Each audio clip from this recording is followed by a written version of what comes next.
Good evening and good afternoon, students. We're going to look at the close read for Act 5, and we're also going to look at the craft vocabulary and conventions for Act 5. So let's look at the first question. Mark and give details in lines 1 through 6 that explain Romeo's state of mind, explain the dramatic irony. So as you can see with my textbook here is I highlighted things that I thought were important. But whenever I ask you a question, I always ask you to focus on specific lines, but you have to put the entire text or the entire scene into context. So what we see here is Romeo is very lighthearted here. He has what is called a reverse fairy tale, in which he's the person asleep and dead, and Juliet arrives and wakes him up from death and sleep. So in this soliloquy, he feels hopeful that he will soon be with Juliet. And the dramatic irony of this scene is we know that Juliet has faked her death and she is alive. And in a few moments, Romeo is going to be told by his man Balthazar that Juliet is dead when she is not actually dead. Okay? I am going to let you guys answer question number 1 and then we will continue. Okay, students, make sure you answer the rest of the questions for the close read. Let's continue with craft vocabulary and conventions. Okay, in a tragedy, a hero, through both his or her own actions and circumstance, end up meeting with great misfortune. Elements of tragedy include the hero is a person of noble birth and admirable character. The hero is a victim of fate, the prearranged destiny that was meant to be. The hero's motives or reasons for doing something are usually good but often misguided. The hero suffers from a tragic flaw, a character defect of some type, such as jealousy or hot headedness.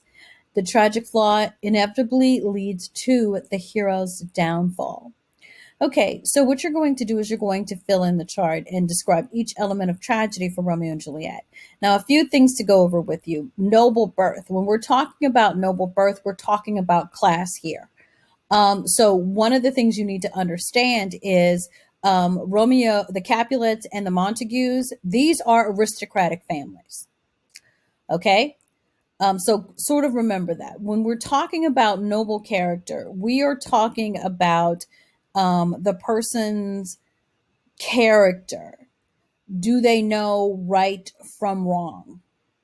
Okay? And give me examples of their character.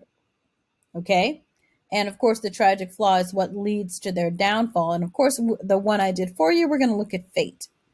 Okay, so when we go back to the prologue says that they are star-crossed lovers, which means that they are destined to love one another. But also, star-crossed also means that they are destined to die as well. So fate is expressed through Juliet's personality. When she refuses to marry Paris and instead plots to escape with Romeo, that's where fate became involved. She, remember, at the end of Act 1, she has a premonition about her own death because she has fallen in love with a loathsome enemy. Okay? So that relates to fate when it comes to Juliet. Now let's look at Romeo. Romeo seems to be the prime agent of fate, as is his passion that drives him towards his love for Juliet. One of the things that I want you to remember is before he attended the Capulets' party, he had a premonition of his death, but he decided to go anyway. And then in Act 5, he says, well, I defy you, stars, which means I am going to see Juliet again. and the stars will not keep us apart. But in the end, fate won, and Romeo meets his destiny to be with Juliet only in the afterlife. So they were not meant to be as he perceived them to be. Okay, so that's fate. I'm going to go ahead, let you answer that question, and then we will answer this. I'm sorry, fill out this chart, and then we will continue. Okay, students, what we're going to do now is we're going to look at the concept, vocabulary, and word study. And the words are desperate, meager, tyranny, and misery. Okay, directions. In each of the following items, think about the meaning of the italicized word or phrase and then answer the question. Bobby lost everything she cared about, her family, her career, and her home. She had no other recourse but to fight back. Would you describe Bobby as desperate? Yes, her situation is extremely serious or dangerous. So it makes sense that she should act desperately, rashly, and out of dire need. Okay, so what I want you to remember for B is please make sure you answer these questions correctly. If you don't know the meaning of the word, please look the word up. And your sentence or your answer must make sense. So I'm going to give you time to answer B, C, and D, and then we're going to continue. Okay, so now we're going to look at C. A word family is a group of words that share a common base to which different prefixes or suffixes are added. For example, from the base word excel, meaning be exceptionally good at, we can derive excellency, noun, meaning the quality of being exceptionally good, excellently, adverb, meaning extremely good, and excellency, meaning a title given to a certain high official of the state. Now find two words related to the word scribe and define each and then use it in a sentence. So, of course, the word subscribe comes to mind. Okay, definition: to arrange to receive something regular, typically a magazine or a newspaper. And so I created this sentence where I mentioned two newspapers that I subscribe to. I subscribe to the New York Times and the Washington Post.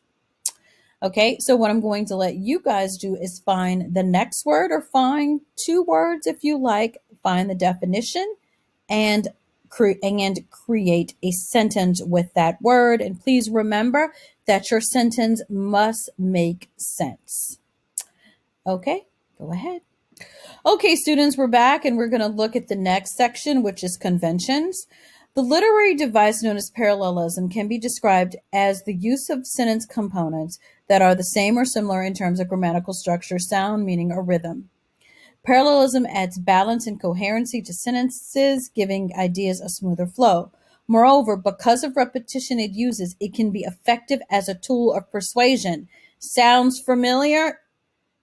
If you can remember Dr. King used parallelism tremendously in both of his speeches, Letter from a Birmingham Jail, and of course, I Have a Dream. So I'm hoping that you guys see how all of this is connected. Now, examples can be found in literary works as well as in everyday speech. So let's look at the example. I will follow you anywhere, anytime, any place, for any reason. And of course, we see the parallelism of any. Okay? All right, so look at the example that I underlined here, or actually, I prefer that you highlight it instead of underline it. Underline the parallel words in each of the following lines from Act 5 of Romeo and Juliet. Okay, looks I fear and intentions I doubt. How do I know that that's parallel? Okay, we have the predicate, we have the subject, and then we have I'm sorry, we have the object first, then we have the subject, and then we have the verb. Okay, so the way that that sentence is structured is it is structured differently. So one of the things you need to pay attention to, as stated above, is pay attention to things like grammatical structure, sound, meaning, or rhythm when you are looking at parallelism. Okay, now if you are unsure, you need to ask. Okay, I'm going to let you answer B, C, D, and E, and we will continue. Okay, students, we're going to look at E, answer the questions about the following lines from the friar's speech at the end of Act 5. And here I stand both to impeach and purge myself condemned and myself excused. Okay, in line 1, which verbs have the same tense and what is the verb tense? Okay, so those are infinitive verbs. To impeach and purge, those are infinitive verbs. And okay, so what I want you to do is I want you to answer 2. And then I want you to answer 3.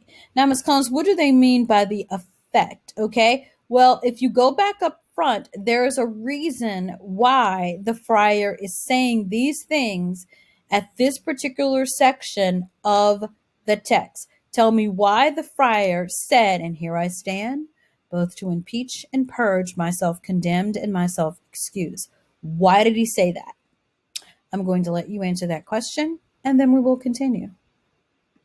Okay, students, we are finished with craft vocabulary and conventions for Act 5. Please remember that if you have any questions, you may speak aloud in class. You can email me at tcollins@ebrschools.org. You may chat with me in GoGuardian, or you can send me a remind text. Have a nice day. Bye-bye.